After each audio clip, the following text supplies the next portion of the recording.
अस्सलाम वालेकुम। पिछले दिनों अवाम में पॉलिटिशियंस में इतना सारा गंद देख के मैंने सोचा कि क्यों ना मैं भी इस टॉपिक पे वीलॉग बनाऊं और मैं भी इस गंद में उतरूं। अच्छा, मेरी वीडियो बनाने का मकसद ये है कि मैं भिखारियों को, जिनको पटवारी कहा जाता था, इन मौलानास को और इन इस बिल्लो रानी के फैंस को और ये काफ लीग जिनको पंजाब का डाकू कहा जाता था, इन सब लोगों को बता सकूं कि किन वजूहात, किन फैक्ट एंड फिगर्स के ऊपर हमें इमरान खान को वोट देना चाहिए और उसी को हमें अपना पीएम रखना चाहिए। तो आइए चलते हैं, मैं एक एक करके आपको सारे फैक्ट एंड फिगर्स बताऊंगा और आप लोगों से रिक्वेस्ट करूंगा कि वीडियो लास्ट तक देखें। वीडियो के लास्ट में आपको इन सब बातों के प्रूफ्स भी दिए जाएंगे। तो आइए सबसे पहले शुरू करते हैं इमरान खान के टॉपिक से। सबसे पहले शुरू करते हैं हमारे कर्जे से। हमारा कर्जा इमरान खान की गवर्नमेंट आने से पहले 25,000 अरब था, जो कि इसके जाने वक्त 52,000 अरब हो गया।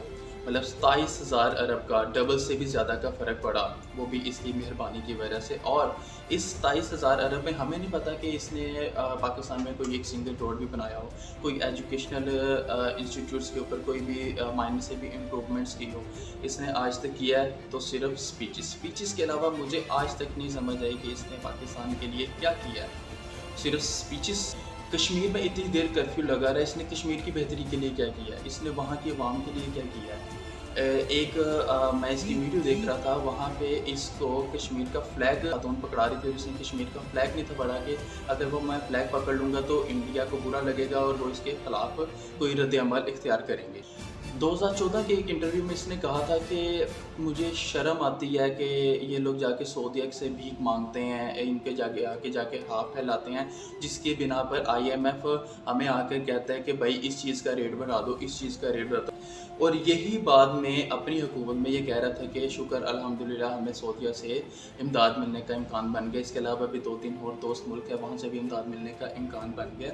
और ख़ुद ये अपने पूरे 4 साल टेन्योर में, 4 साल टेन्योर को तो छोड़ो, उससे पहले भी अपनी गवर्नमेंट के लिए भी सबके आके भीख ही मांगता रहा है। इसकी भीख मांगने की मिसाल आप इस तरह से भी ले सकते हैं कि ये हत्ता के रशिया में भी पैसे मांगने के लिए गया था, वो तो कुदरत की करनी ऐसी हुई कि वहाँ पे जो है जंग स्टार्ट होगी और जिसको खाली हाथी वापस आना पड़ा। मतलब शुरू से इस तरह से मांगता रहा, पहले शौकत खानम के लिए, अपने तरह तरह के छोटे छोटे मसाइल्स के लिए, उसके बाद अपनी गवर्नमेंट में आके हुकूमत के बिना पर मांगता रहा। लेकिन मांगने तक की तो हर ठीक है, लेकिन उसके बाद उसने यूटिलाइज़ कहाँ पे किया? इतना पैसा जो मिलता रहा है वो कहाँ पे गया है सर?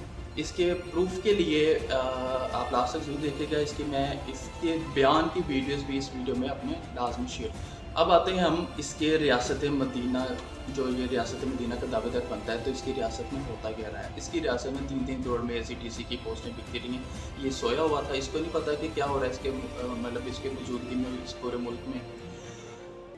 इसकी रियासत मदीना में हर चीज़ का रेट 3 गुना भी नहीं, 3 गुना से भी ज़्यादा महंगा हुआ है। पेट्रोल, आटा, चीनी और घी, जो भी हमारी रोज़मर्रा की चीज़ें होती हैं, हर चीज़ का रेट जो है वो 3 गुना से भी ज़्यादा बढ़ा। इसी रियासत से मदीना को लाने के लिए जब ये इतने माह डी चौक में मुजरे कराते रहे, नाचते गाते रहे और रियासत मदीना आ गई। और रियासत मदीना में जब एक वाक़या हुआ, जब फ्रांस में आपसे समझ के खाके बनाए गए और उसके मुखालिफ में आप साद रिजवी ने पुरअमन एहतजाज कराया कि उनके एम्बेसडर को निकाला जाए, उनके प्रोडक्ट्स को बैन जाए, उनके साथ ट्रेड ख़त्म की जाए। तो तब इसी रियासत मदीना के दावेदार ने कहा कि हम उनके साथ ट्रेड नहीं ख़त्म कर सकते, हमें ये नुकसान हो जाएगा, हमें वो नुकसान हो जाएगा। और उनके खिलाफ एक्शन लेने के बजाय इन्होंने क्या किया? इन्होंने साद रिजवी को उठा के जेल में बंद कर दिया।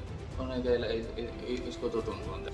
और सिर्फ साद रिजवी को बंद नहीं किया, उसके साथ इतने उलमा कराम थे, उसके साथ इतने हाफिज़ कुरान थे, स्मोक के मतलब बॉम्ब फेंके गए, उनके ऊपर फायरिंग की गई। खुद ये इतने माह तक एहतजाज करता रहा, डी चौक को मुजरे कराता रहा। और जब कोई इसके ख़िलाफ़ या इसके लिए ऐसे सड़कों पे निकलता था तो उसके ख़िलाफ़ एक्शन लिया जाता था, उनको जेलों में बंद कर दिया जाता था। मतलब अपने ही रूल बनाए हैं, अपनी मस्तियों में जी रहा है। और सबसे बड़ी बात कि रियासत मदीना का दावेदार होकर इसने कहा कि भाई हम यूरोपियन यूनियन के खिलाफ नहीं जा सकते, हमें ये नुकसान हो जाएगा, हमें वो नुकसान हो जाएगा, हम उनके साथ पंगा नहीं ले सकते। दोनों आप लोग बेहतर जानते हैं सारी बातें।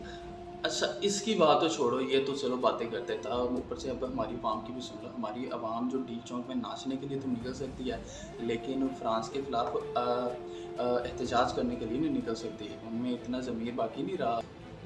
یہ آپ کا ریاست مدینہ کا دعوت دار اپنے بڑے اہم مسئلوں کے لیے یوٹیوبرز اور ٹک ٹاکرز کو پارلیمنٹ ہاؤس میں اکٹھا کرتا رہا ہے، اور جب انہیں یوٹیوبرز کو انڈیا نے بین کیا تو اس شہزادے نے ایک ویڈیو تک نہیں بنائی ان کے حق میں بولنے کے لیے یا انڈیا سے پوچھنے کے لیے کہ بھائی کیوں بین کر رہے ہو۔ اچھا، یہ تو ہو گئی ساری باری کی باتیں، اب آتے ہیں اس کی ٹیم کی طرف۔ اس کی ٹیم میں بھی سارے چور نکلے، کوئی چینی چور، کوئی کسی کا چور، کوئی کسی کا چور، ہم سب کی تو اب ڈیٹیل میں بات نہیں کر سکتے۔ سب سے پہلے بات کرتے ہیں شیخ رشید کی۔ شیخ رشید وہ بندہ ہے جس کو یہ اپنی حکومت آنے سے، اپنی ٹیم میں شامل کرنے سے پہلے کہتا تھا کہ بھائی مجھے اللہ کبھی بھی شیخ رشید جیسا پولیٹیشین نہ بنائے، میں شیخ رشید کو چپراسی رکھنا بھی پسند نہیں کروں گا، اسے بے شرم آدمی کرتا تھا۔ سب سے بڑی بات، اس کو شیدہ ٹلی کہہ کے بلاتا تھا یہ، اور وہی اب اس کا مین آدمی ہے شیخ رشید، جو اس کو ہر معاملات میں اس کی مطلب اس کو مدد کرتا ہے، اس کو گائیڈ کرتا ہے، اور اس کے ٹینیور میں 150 بلین کے قریب ریلوے میں لاس ہوا ہے جس کا کوئی پوچھنے والا نہیں ہے۔ دوسرا، پرویز الہی کو اس نے سی ایم پنجاب بنانے کا کہہ دیا، کیونکہ اس کی پارٹی کو خطرہ تھا، اور اسی سی ایم پنجاب کو، پرویز الہی کو، یہ پنجاب کا ڈاکو کہتا رہا ساری زندگی، اور اسی کو ڈاکو کو اپنی پنجاب کا سی ایم بنا رہا تھا اپنی گورنمنٹ میں۔ یار سلوٹ ہے یار۔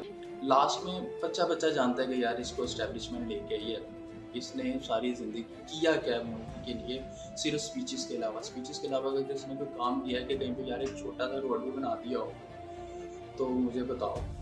یا یہ ساری وجوہات ہیں جن کو میں دیکھ کے کہنا چاہتا تھا ان پٹواریوں کو، بھکاریوں کو، مولانا علی کے فینس کو، جتنے بھی باقی لوگ ہیں کہ بھائی آؤ عمران خان کو ووٹ دو، یہ دیکھو کتنے کام کر رہا ہے، ہماری مدد کر رہا ہے، ہماری ملک کو سنوار ہے، اس کو ووٹ دو، اس کو اپنے سامنے رکھو، یہ کم سے کم سب کے سامنے جا کے اسپیچز تو کر لیتے نا، کام شام ہوتے رہیں گے، کیا ہو گیا مہنگائی سے غریب مر بھی رہتے، خیر ہے، اور پیدا ہو جائیں گے، ویسے بھی باتیں دن بہ دن بڑھتی جا رہی ہیں ہماری۔ چلیں مجھے آپ اجازت دیں، اب آپ لوگ کو ویڈیوز دیکھیں جن کی میں بات کر رہا تھا شروع میں۔ شرم آتی ہے جب میں ان حکمرانوں کو دیکھتا ہوں، کبھی سعودی عربیہ جا کے ہاتھ پھیلا کے بیٹھے ہیں۔ آپ کو خوشخبری سناتا ہوں، ہمیں ایک زبردست پیکج مل گیا سعودی عربیہ سے، ان کا شکریہ ادا کرتے ہیں۔ ایک ایسا پاکستان جدھر ہم کبھی کسی کے سامنے ہاتھ نہیں پھیلائیں گے۔ آپ کو اور بھی خوشخبری سناؤں گا، ہماری اور بھی 2 ممالک سے بات ہو رہی ہے، اور انشاءاللہ ان سے ہمیں اسی طرح کا پیکج ہم ایکسپیکٹ کر رہے ہیں۔ ہمیں شرم آتی چاہے لوگوں سے دوسرے ملکوں سے جا کے بھیک مانگے، اور IMF آئے اور ہمیں بتائے کہ بجلی کی قیمت اتنی بڑھا دو، بشک لوگ مرے، لیکن حکم کرے ہمیں کبھی بجلی بڑھا دو، کبھی گیس بڑھا دو، کبھی فلانی چیز بڑھا دو۔ آپ کو خوشخبری سناتا ہوں، اب ہمیں امید یہ ہے کہ IMF سے ہم جب قرضہ لیں گے بھی تو وہ ہمیں اتنا زیادہ ہمارے پر بوجھ نہیں پڑے گا۔ مجھے شرم آتی ہے پاکستانیوں، کیونکہ یہ ملک وہ ہونا چاہیے جو نیا پاکستان میں دیکھتا ہوں، اس کے اندر انشاءاللہ ہم امداد کریں گے غریب ملکوں کی، ہم ان کو پیسے دیں گے، ہم ہندوستان کی غریبوں کی مدد کریں گے۔ دوست ممالک ہیں ان سے قرضے لیں، اور کم سے کم ہم IMF سے قرضہ لیں۔ اللہ کا شکر ہے اس میں ہم کامیاب ہوئے ہیں۔ دیکھیں جو قرضہ دیتا ہے نا وہ پھر آپ کی آزادی لے جاتا ہے، آپ کی عزت لے چلی جاتی ہے۔ اب آپ کو کتنا برا لگے گا، پتہ نہیں آپ کو برا لگے گا نہیں، مجھے کتنا برا لگے گا کہ میں باہر جا کے لوگوں سے پیسے مانگوں، کبھی کسی ملک میں جا رہا ہوں پیسے مانگنے۔ آپ کو کسی فکر بالکل نہ کریں، آپ لوگ گھبرا جاتے ہیں کہ جی پتہ نہیں کیا ہو گیا، یہ ہو گیا جی، روپیہ گر گیا، کوئی مجھے بھی شرم آئے گی، اور آپ کے لیے کتنا برا ہوگا کہ جب ایک ملک کا سربراہ پیسے مانگتا ہے تو سارے ملک کی عزت چلی جاتی ہے۔ دیکھیں دنیا اس کی عزت کرتی ہے جو اپنی عزت کرتا ہے، کتنی شرم کی بات ہے ہمارے لیے، لیکن یہ ہمارا قصور ہے، یہ دنیا کا قصور نہیں ہے۔